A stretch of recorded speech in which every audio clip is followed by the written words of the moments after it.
Right, so it has been over a month since the release of Gameverse, and I've still been thinking about it a lot. Only interrupted slightly by the proper release of the Amazing Digital Circus on YouTube, which is getting its fair share of videos already. But considering you guys loved the last couple of videos I made about this show, I thought it only fair to continue looking at your suggestions for the hardest worlds that Kit and Kaboodle could try to save. For a quick refresher on the rules of this series, a Gameverse world is completely annihilated when any of its win or ending conditions are met. Essentially, anything that would cause the credits to roll would not end very well for its inhabitants or our furry protagonist in her angry backpack.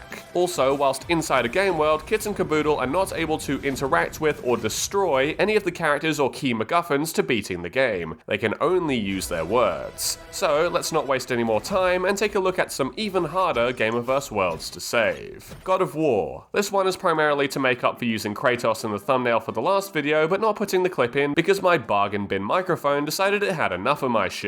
Convincing Kratos himself to stop trying to destroy Olympus is probably futile because the man's hatred for Zeus is pretty unmatched. However, there is hope here as the gods of Olympus themselves can be reasoned with to various degrees depending on which source you take from, and they are also very against the reawakening of the Titans. With proper coordination, there is a good chance they could stop Kratos before he storms the mountain. Ultra Kill. This one is mostly a test of endurance for V1 because the best way to stop it is to get it to run out of fuel and self-destruct. If Kit and Kaboodle can find a way to isolate the robots from any source of blood for anywhere from a day to a couple of weeks, potentially through some misplaced directions or other shenanigans, then they may have a chance. If the Syntax follow them to this world, however, there is no hope, as they can just tempt hordes of demons over to wherever V1 happens to be, and he will eventually get through to the final boss fights. Pokemon. In a similar manner to Doom from the last video, this will come down to which game you're playing. An older Pokemon game from Gen 1 all the way up to about Gen 5 may be difficult to complete, so Kit and Kaboodle here have a fighting chance. The problem with the modern games, however, is that they're so stupidly baby mode easy to complete that my grandma could kick Leon's ass despite not knowing what half the buttons do.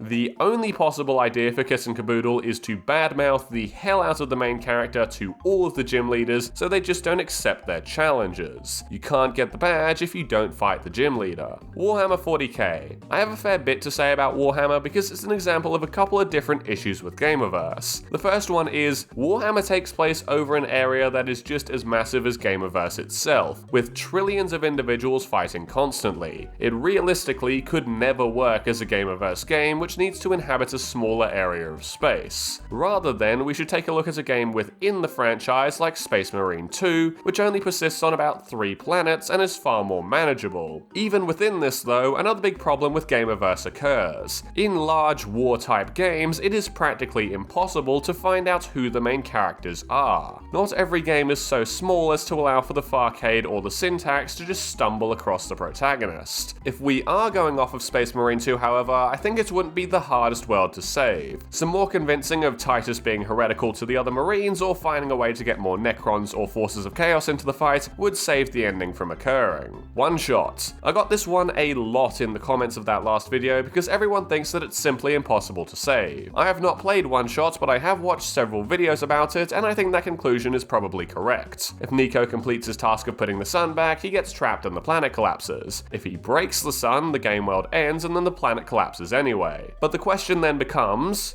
is that the real world? One Shot gets kinda funky with this in the same way as Doki Doki Literature Club because there is this computer desktop on which the player and the other entity reside. There is also Nico's own world and then the world of the game that needs saving. It's really unclear which of these worlds would be the actual one and whether it's the player who was our protagonist or Nico themselves. If it's the player, we're back in another Balatro situation, and if it's Nico, then Kaboodle may need to pull some of his hacking prowess out to shut him out of progressing through the puzzles.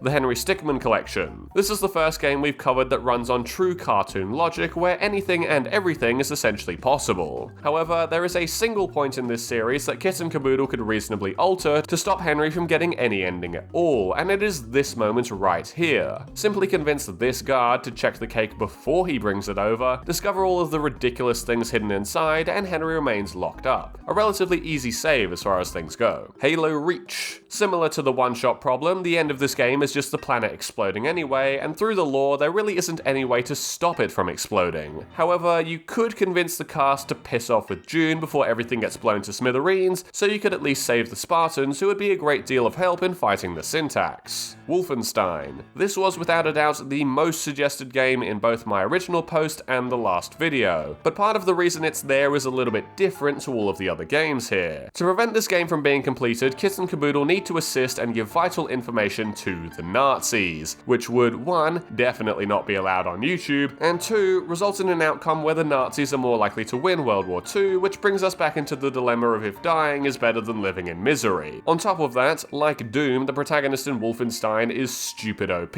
so physically doing the stopping would be difficult. Let's just say they chose not to save this one for the sake of the video and calmly step away from ever talking about it again. Sonic the Hedgehog. This one is interesting because canon Sonic is so much more overpowered than in all of his in-game depictions. The ability to break the sound barrier instantaneously and with such a small footprint near the ground makes targeting him practically impossible, even with some advanced technology from Robotnik. The reality of this situation is that every Sonic world in Gameverse would already be dead, but there is a small possibility of saving one should Kit and Kaboodle happen across the hedgehog before he beats the game. For while Sonic is busted as hell, he is also an arrogant asshole, so with the right level of psychological manipulation, he may be lured into an appropriate trap or some other means of keeping him contained. But that's enough of the difficult stuff for the time being. Let's give our dynamic duo a quick vacation for the end of this video and take a look at some more easy games. Minecraft Story Mode. I have so much love for this game, and it was a big part of my childhood, which is why I'm happy to say that it's also very easy to save from destruction. For those who have not played this masterpiece, everything starts to go wrong when Petra gives Ivor this Wither Skull, which allows for the summoning of the Wither Storm. Convincing Petra to not do this delays Ivor for a decent amount of time, and convincing any of the members of the Order of the Stone or just the local authorities about the projects going on in this library would permanently put him out of business and save the best pig of all time. Any sports title based on real life. For these sorts of things, I'm going to assume we're playing in career mode rather than a gambling game with extra steps, in which case there are 1,000,001 ways to ruin a player's career through some lying and more cheating, keeping them firmly in the reserves to never step out onto the big stage. What Remains of Edith Finch? Up until this comment, I had never heard of this game, but it actually seems like a very well crafted story. Nevertheless, it is very easy to save, as the comment implies, by just telling Edith to stop exploring the house. Morbid curiosity is one thing, but being informed that the paint in your family's house is actually lead-based, which is what was definitely causing all the problems, is a lot stronger. Escape the Backrooms. There are so many of these backroom style games, but each one is essentially the same idea, and they're all wicked difficult to beat. The games themselves provide